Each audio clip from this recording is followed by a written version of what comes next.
Middle East, the one that runs deep inside Syria. But first, we decode what's the latest that's happening in the Thailand-Cambodia clash.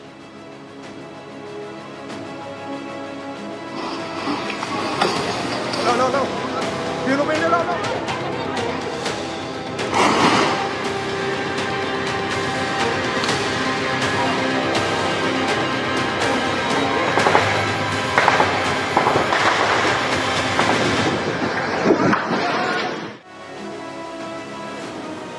All right, viewers, the first story that we are decoding on the show, the deadly conflict that is taking place between Thailand and Cambodia in the dense jungles that are straddling these two countries, where ancient ruins are really the cause of concern. And there's an old border that now blazes with new fire. Families flee in panic, children crying, civilians now diving for cover as explosions echo across the countryside. A 1,000-year-old dispute has returned, and this time with deadly force. Already 16 people have lost their lives. There are landmines, there are rocket fires, there are bitter accusations, even as both sides say the other one actually started. But what really is the reason why this entire feud has started? It's rooted in sacred stones and fierce national pride. At the heart of this crisis lie two sacred temples that are at the crux of this entire conflict. Both of them are revered by both the countries, yet peacefully ruled by neither. I want to first play out these sound bites of the two sides, and then we talk more on this.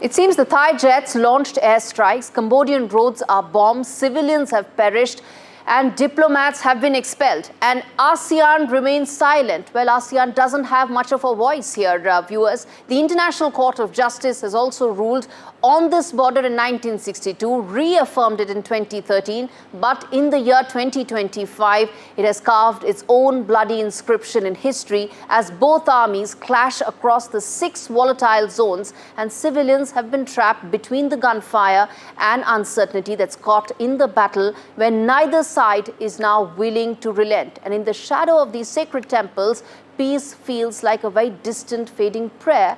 This is the Thailand-Cambodia border crisis.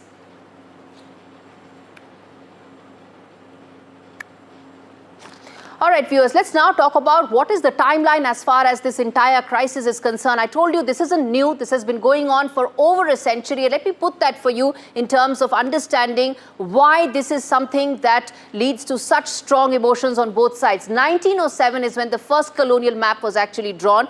Till about 1953, French had occupied Cambodia. This is the first time they drew the map, and that is when they left several of this actually demarcated.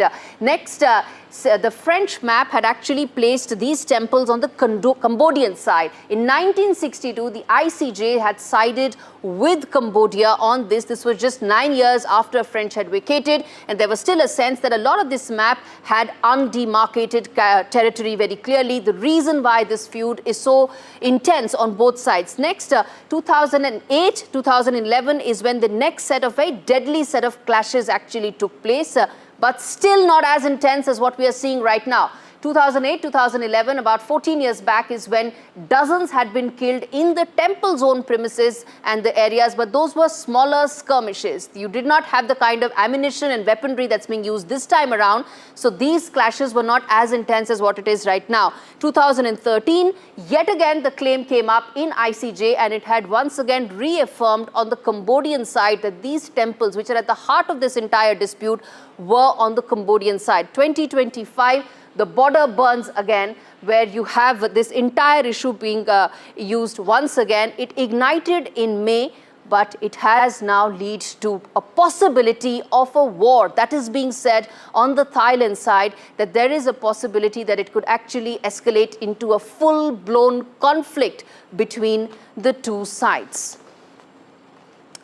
All right, viewers, I'm going to now shift focus and talk about the other important story that we are tracking on the show on fault lines this week. Well, viewers, in Gaza, One can say that war is chaos. It destroys lives. It shatters hope. But not every tragedy is a genocide, or at least that's what one of the foremost experts on war tells us. He says that in Gaza, some claim that Israel is committing genocide. But what does the law actually say on this? On Fault Lines, we're going to hear from one of the foremost war experts joining us on the broadcast, John Spencer, who's been on the front lines with the Israeli military himself, who breaks down the orders and the reality on the ground. Mr. Spencer, thank you so much for speaking to us on Fault Lines.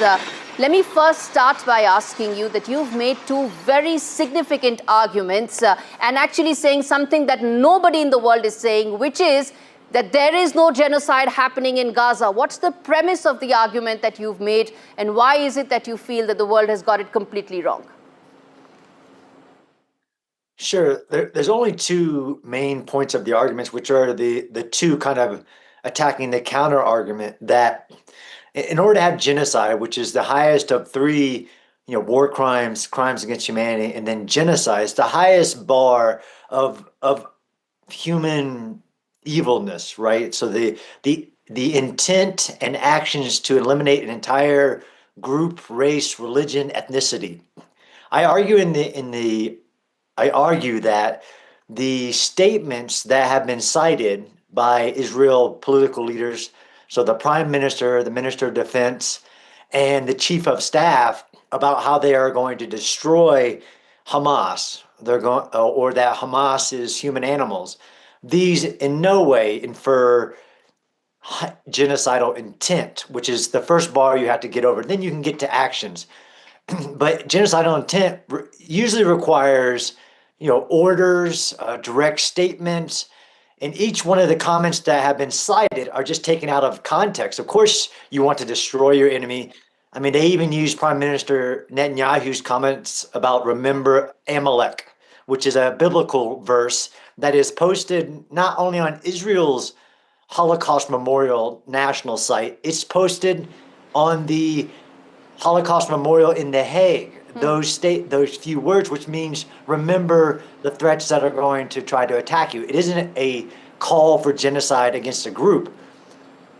The only other argument one is that all these five political statements are not clear evidence of genocidal intent. And as a matter of fact, there are way more comments directly addressing the fact that all of these same individuals, the prime minister, the minister of defense, the chief of staff of Israel's army, have said, our fight is not with the people of Gaza.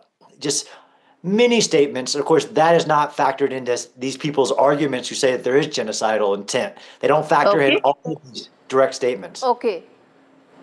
Mr. Spencer, what about the fact that there's been a massive amount of death toll in Gaza since October 2023? A lot of civilians have lost their lives, and the world over is being said that this exactly is genocide. How would you respond to that death toll, which is running and in fact has crossed 50,000 already?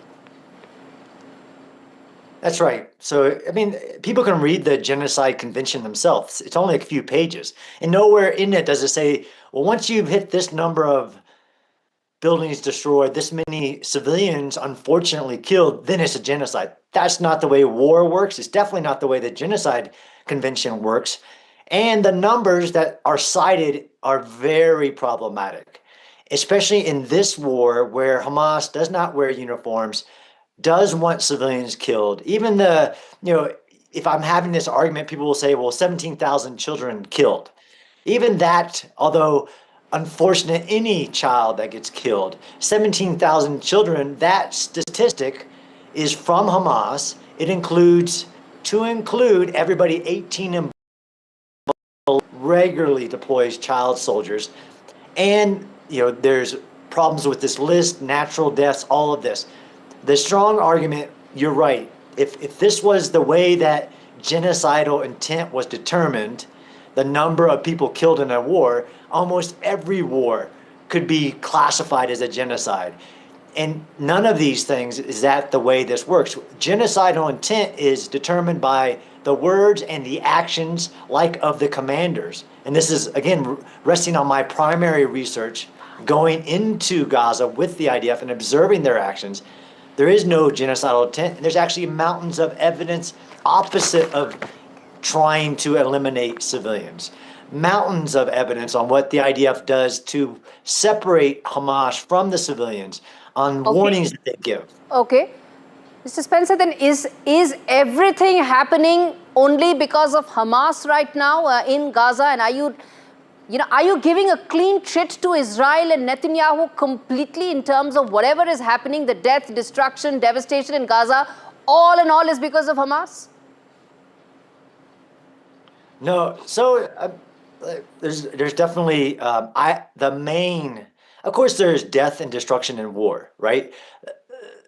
I try to give people the context of the war, what Hamas built in Gaza, what the strategies that Hamas uses, the fact that all of the killing would stop if Hamas would give the hostages back and surrender, or the fact that all of the human suffering would have been alleviated had Egypt, to this day still could, open up their gate and allow for a very relatively in numbers small humanitarian area just on the other side of the gate, outside of the grasp of Hamas, who wants all of this conversation to be happening, wants the numbers to be as high as they can be.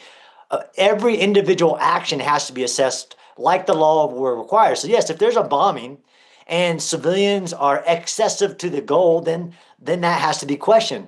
But to aggregate it all and say, this is all Israel's fault, which is the narrative here, is that there's a sneaky Israeli objective here, that of course they can't do genocide in the open, so they're doing it very sneakily.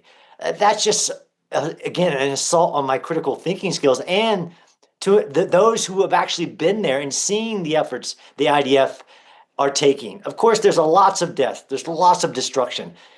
Does that mean that Israel is intentionally doing that? Absolutely not. All right, I'm going to leave it there.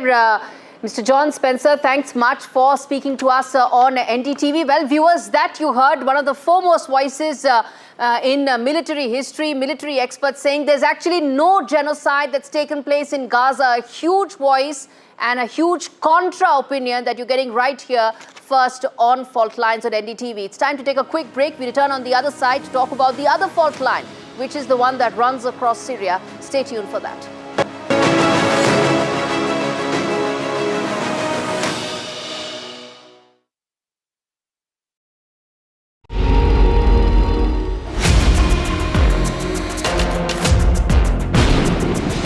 आप एक गुंडे जैसे behave कर रहे हो sir. मेरी आप तो एक Gaikwad is running away from NDTV's questions. That issue is not before the High Command. It was not discussed so far. Kolhapuri couples costing $1,300. The noise we made finally got heard, and it's so nice that somebody took action on it. Pictures and videos of women that were taken in the Bengaluru metro, now on Church Street and other prominent places in Bengaluru. We managed to arrest both of them. We are bringing you now, for the very first time, is that the Air India preliminary crash report is out. This 15-page report into 10 key findings of what really is being said in this probe report. What's reporting without impact? NDTV 24/7.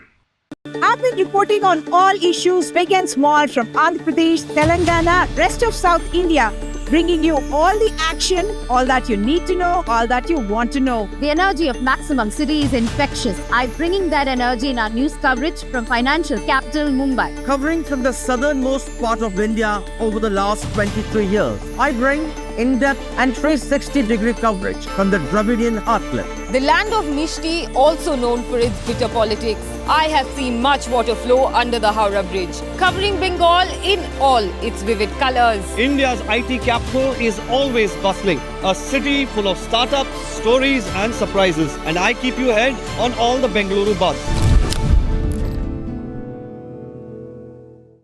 Is your business future ready? Join the 13-week strategic ESG certification program for business sustainability and growth for CXO and business leaders by NDTV, Terry and Zenora. Master global ESG frameworks, gain real-world tools and lead with impact. Starts August the 23rd. Enroll now and power your business with sustainability. We are here with Salman Khan, who has told us a lot about bikes. Can you tell me, Salman, when did your love for bikes start? I think since very early age. My cousins and Do you remember your first bike? Yeah, my first bike was a Jogado bike that I picked up a 125cc engine, and I put in old bullet tires, and I got a frame of some other motorcycle, and I made that bike. And that bike, I think it took me about a month and a half to fix that bike, and I got it on the road, fixed it all alone. And one of my cousins used to own a garage, so I've sat with him and I assembled that bike. I mean, it's all different, and it was like made it like a scrambler, dirt bike, trail bike. So it's not like you only ride a bike?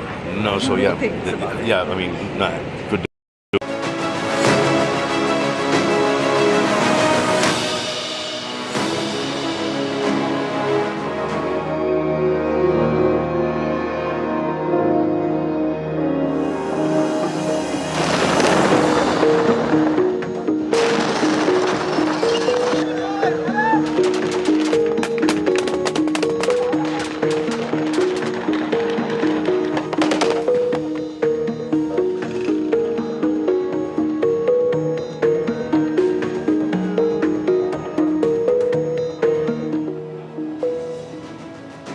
Viewers, it started with tribal gunmen and a checkpoint clash. Now it's increased to airstrikes, mass graves and major powers circling in that area. We're talking about Sueda, a minor sectarian feud that has exploded into a battlefield. You can see that. Those are mass graves that are there. What happened here? It was a local blood fuels global agenda. That's essentially what happened. Israel said that it's actually protecting the Druze community. It calls them their brothers. Then came Turkey, which is threatening the autonomy seekers. Then Iran and Russia are playing shadow games, even as thousands of civilians are caught in that crossfire. I'm going to put that map for you, viewers, to understand where exactly is Sueda and where is it that multiple number of entities and stakeholders are coming to light. In very close to Damascus, where a tenuous truce is holding out for yet another day. Syria seems to be losing control, and the world quietly looking at how to take this forward. We break down the war within the war and a dangerous new red line that nobody is talking about. I'm going to put that timeline for you, and why is this now something that's said to be the new flashpoint in Middle East. Let's put that out, viewers. First and foremost, Syria's government is fighting for control, for legitimacy. Al-Shara government has been there for less than a year, and right now these clashes threaten its existence, its legitimacy. Next up, the Druze versus Bedouin issue is not new. As I said, one single issue, and it just became such a major flashpoint, a big trigger in the entire region. How this is going to pan out remains to be seen, because it is an old feud that keeps recurring again and again. 1,400 people have already died in this fierce urban warfare that has yet again surfaced in Syria. Then the bodies are piling up. Aid has also been blocked, but that entire region is where aid has actually been blocked. And Israel's role, as I said, it's actually said that it's defending the Druze community. It says they are their brothers, and which is why the Israeli bombing in that area further worsened the conflict and increased the tensions. As we tell you that there's a role that Turkey plays, let's move ahead and also tell you that civilians have actually feared permanent displacement in Dara shelters, even as sectarian rhetoric is actually rising in Syria. Now, why does all of this matter? It matters because it impacts the stability and even the existence of the Syrian government going forward, and what it means is possibility of a lot of people looking to actually move to some of the other border areas. And as the final thing is that the Human Rights Watch is that all sides have been accused of war crimes in this entire crisis. Well, viewers, as we decode this, let me also now tell you that there are bodies in hospital corridors, sniper fire on aid workers, and now a city that's holding its breath under a ceasefire that's holding as we speak, but no one knows for how long. The violence in Sweden is the latest flare-up in a centuries-old rivalry, reignited by power vacuums, sectarian fears, regional power plays.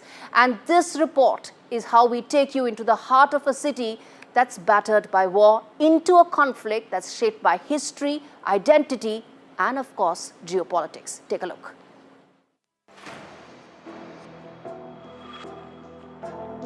In the shadow of the southern mountains, the city of Sweden bleeds. The Syrian Arab Red Crescent says 300 bodies were counted in the city's main hospital. A facility cut off from electricity, water, and medical supplies for nearly 2 weeks. Aid convoys face sniper fire. The wounded are often left behind. Sweden, home to Syria's Druze minority, became the center of deadly clashes this month after a local dispute escalated into full-scale violence between Druze militias and Sunni Bedouin tribes. Government troops soon intervened, claiming to restore order, but civilians say they brought devastation instead. زرنا المشفى الوطني بالمدينة السويداء. الوضع سيء، نقص كبير بالمواد ونقص بالكوادر البشرية. البنية التحتية شوي يعني بدها دعم كتير كبير بالمشفى الوطني. The conflict spiraled far beyond Sweden. Israel launched bombing raids on Syrian military positions, including the Ministry of Defense in Damascus, claiming to protect the Druze. Turkey, meanwhile, issued stark warnings to Kurdish and Druze groups, rejecting any push for autonomy. אנחנו קבענו מדיניות ברורה, פירוז המרחב דרומית לדמשק מהגולן ועד אזור הר הדרוזים. זה קו אחד. הקו השני, שמירה על האחים של האחים שלנו, הדרוזים בהר הדרוזים. إن الأحداث الأخيرة التي شهدتها محافظة السويداء قد شكلت انعطافة خطيرة في الوضع الأمني والسياسي في سوريا. Başkasının yardımıyla oluşturulmuş, kan üzerine kurulmuş kaostan otonomi çıkarmaya çalışan, bağımsızlık çıkarmaya çalışan. Israel, Turkey, and the US all have interests here. Israel favors a federated Syria aligning with minority groups like Druze and Kurds.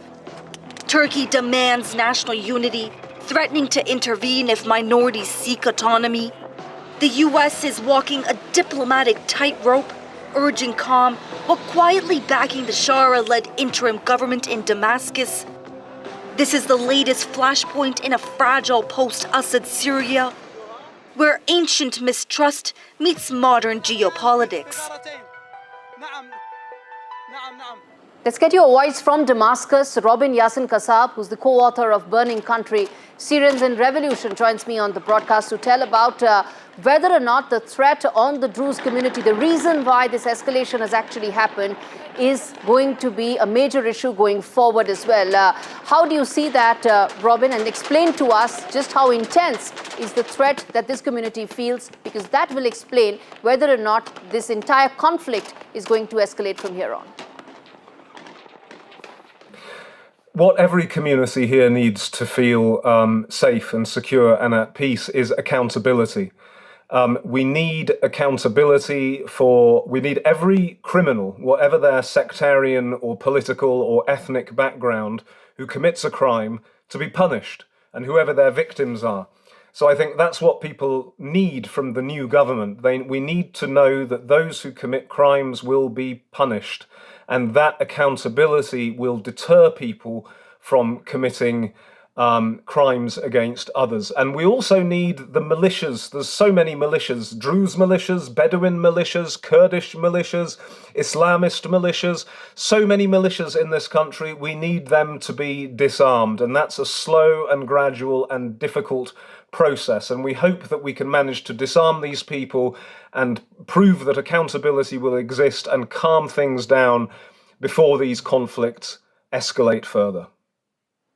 All right. That was a voice from Damascus to tell you the number of stakeholders that are actually there and the reason why Syria remains on the edge. Well, with viewers shifting focus now back home, well, after 6 decades of roaring through the skies in India, the MiG-21 will soon take its final flight. Not in defeat, but in glory.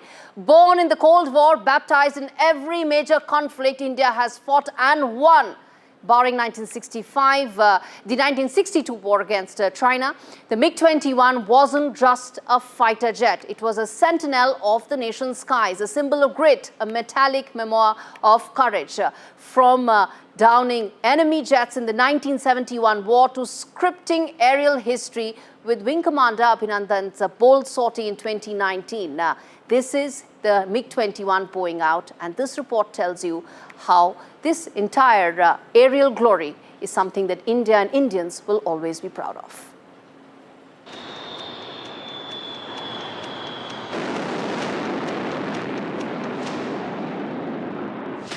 A machine that roared through the skies for over 6 decades. A symbol of India's aerial might. The MiG-21, the very soul of Indian air power, is finally being phased out. After 60 years of fearless service, the Indian Air Force has sounded the final bugle for the MiG-21, a Cold War-era marvel, a Soviet-born beast, and India's longest-serving fighter jet. Introduced in 1963, the MiG-21 wasn't just a fighter jet. It was India's sharpest sword in the sky during some of its fiercest battles. Let's rewind the clock. MiG-21 proved its mettle in several wars fought by India. During the Bangladesh Liberation War of 1971, it gave India the decisive edge, dominating many dogfights. It wasn't just fighting a war, it was shaping the map of South Asia. The fighter jet also played a key role for the Indian Air Force in the 1965 war and the 1999 Kargil conflict with Pakistan. In 2019, Group Captain Abhinandan Vartaman, then a wing commander of the erstwhile Srinagar-based No. 51 Squadron, was flying a MiG-21 Bison when he downed an F-16 aircraft of the Pakistani Air Force. Today, we salute not just a machine, but an era. A time when courage flew at Mach 2, when the thundering roar of a MiG-21 was the sound of India's might in the sky. To the warriors who flew it, to the engineers who nursed it, and to the history it wrote in contrails across the Indian skies. Bureau Report, NDTV World. All right, viewers, that brings us to an end to this edition of Fault Lines. We come back next week with another set of fault lines, another set of clashes and conflicts that we will decode here right for you. With that, thanks so much for watching this episode.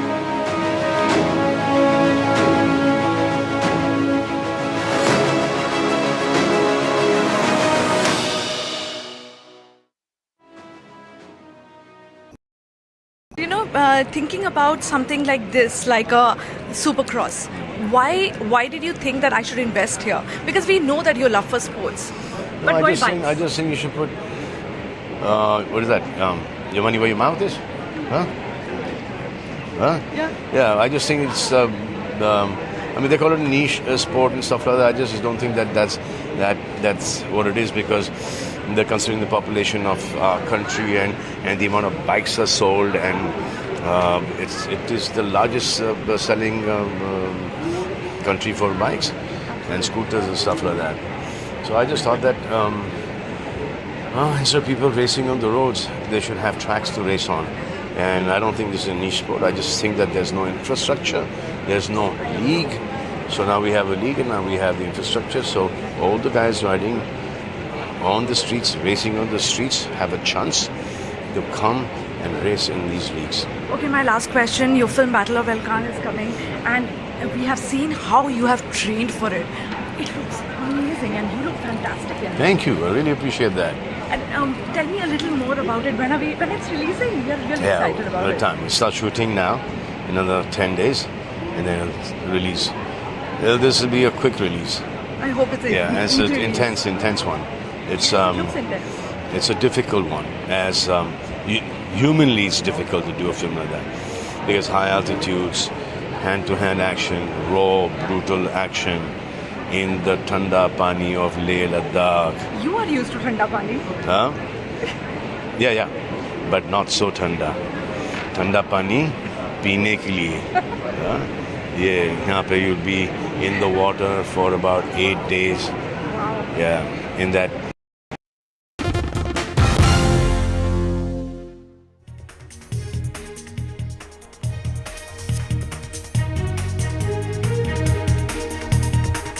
Fight over Sanjay Kapoor's business and wealth erupts. It's a full family drama that's brewing. 25 OTT platforms have been blocked for obscene content. Platforms have been banned for streaming soft porn. Huge political storm over voter list in Bihar. Opposition leaders tore down symbolic SIR copies. EC is now facing fire from Bihar to Karnataka. BJP says opposition needs to give proof first. 7 children have died and 2 are still critical in connection with the Rajasthan school tragedy. Rajasthan Education Secretary and Minister have rushed to Jhalawar.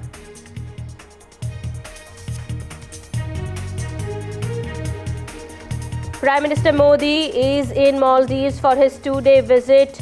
It's a signal to reset ties with Maldives. Xavi applies to coach India. AIFF has reportedly said no. Football Federation has rejected the Barcelona legend.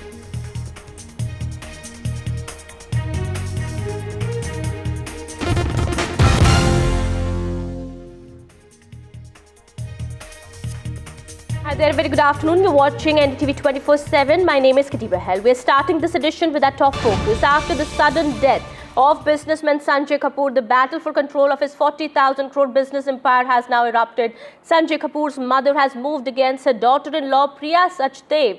We are given to understand now Sona BLW Precision Forgings Limited's former chairperson Rani Kapoor, who's the mother of late businessman Sanjay Kapoor, has now written to the board seeking a deferment of the company's annual general meeting that was scheduled for today.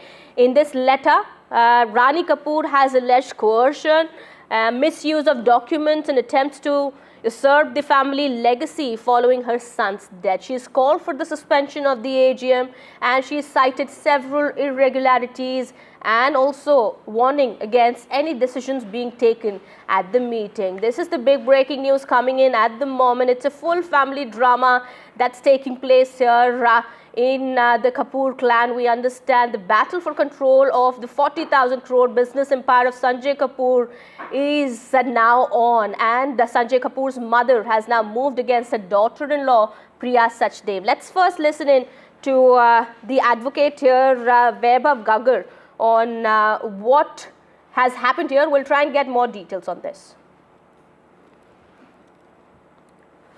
She's written in the letter that, she's been made to sign documents immediately after the death. She has been pressurizing to certain things. So there's a lot of things are unfolding currently. And that's why she wrote the letter to the shareholders and the board of Sona Comstar to say, please don't proceed further with anything. She's not filed any litigation yet. She wants to resolve issues at the earliest. She wants to get to the depth of the matter, what has really transpired. She's yet to know the exact cause of death. All right, we'll be getting more on that in just a bit. My colleague Vishwanath Nair joining us on the broadcast. We also have my colleague Sakshi as well joining us on the broadcast here. She'll be getting us more as well. Vishwanath, if I could come to you first. So it's very much clear that it's Rani Kapoor versus Priya Sachdev now. And Sanjay Kapoor's mother has moved against her daughter-in-law. She also has sought deferment of this meeting that was scheduled for today. What more is known?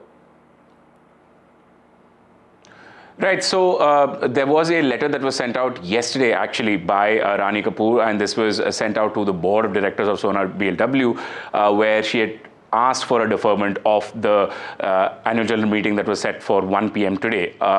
the meeting did happen. Just for our viewers' understanding, the AGM proceedings are currently on. So it's not like the board of directors have deferred that meeting at all, despite the request from Rani Kapoor.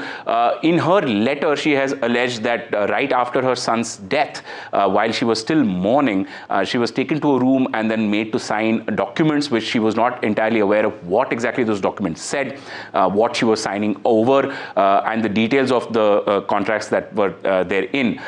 It seems that after that, now she's finally come out into the public. She's actually writing this letter to the board, but the letter has been now available with the press, with everybody in the media, and we know details of what she has described. She said that she was coerced to sign these documents. Again, she was not fully aware of what was happening. What has also happened since Sanjay Kapoor's death is that her bank accounts have been blocked. That is Rani Kapoor's claim in this matter. Her bank accounts have been blocked, her access to company records has been blocked, and therefore she suspects that there is a lot of illegality going on. Now this AGM, among the other proposals that were supposed to be cleared at the AGM, one of them was the appointment of Priya Sachdev Kapoor onto the board as a non-executive director. While the letter specifically does not mention Priya Sachdev Kapoor, she does talk about the fact that some individuals are being inducted into the board. This is not my wish, considering that Surinder Kapoor left a will which gave me all the power to represent the family. Without my say-so, you can't really appoint somebody onto the board. Again, for the understanding of our viewers, Priya Sachdev Kapoor's appointment is the only appointment that is listed as part of the AGM proceedings, and the shareholders will vote on it. Just to get a sense of where Rani Kapoor stands at the company, as a shareholder, she doesn't really hold much. Just about 72 shares in the company. The majority of the promoter shareholding rests with a company called Aureus Investment, where Sanjay Kapoor was one of the 3 directors. Now, whether that has transferred on to Rani Kapoor or not, that's something we do not know. At this stage, she's claiming that there are a lot of illegalities which have come to surface, though she's not going to describe what those illegalities are. Okay. She's saying that these concerns are there, so got to wait for 2 weeks. But Vishwanath, one more question that I want to ask you here, just for more clarity. The company had released a statement earlier assuring stability. So according to that, all, Sanjay Kapoor's estate passes on to his wife, Priya Sachdev. We do not know that at this point in time. There was officially no will that was left behind by Sanjay Kapoor. At least as of now, we do not know that. So whether that passes on to her or whether that passes on to Rani Kapoor, the mother, these are details that will emerge later on. We'll try and get more details on that. Meanwhile, this is the latest that's coming in at the moment. My colleague Sakshi also now joins us on the broadcast here. Sakshi, what more do you have? Right. Well, of course, just as Vishwanath was mentioning, inheritance battles are often murky, but they just get murkier when your personal wealth is over 10,000 crores and your business is valued over 30,000 crores. That's exactly what's happened in the case of Sanjay Kapoor, late Sanjay Kapoor. And just as Vishwanath was mentioning, in the case of late Sanjay Kapoor, as per initial reports and initial analysis really coming from lawyers across the board, what we have learned so far is that Sanjay Kapoor did not leave a will behind, and therefore his father, late Surinder Kapoor's will, is what is going to be looked at. Now, if that is going to be looked at, that is why, of course, this family drama in a way is exploding, because we have seen Rani Kapoor say that, look, the AGM must be deferred, and in a sense, really declaring to everyone that, look, she is the boss at the moment, and she must have the right to take the final calls. Now, as of course, we have learned that the AGM is currently undergoing and is in the process, but really, where does this leave the inheritance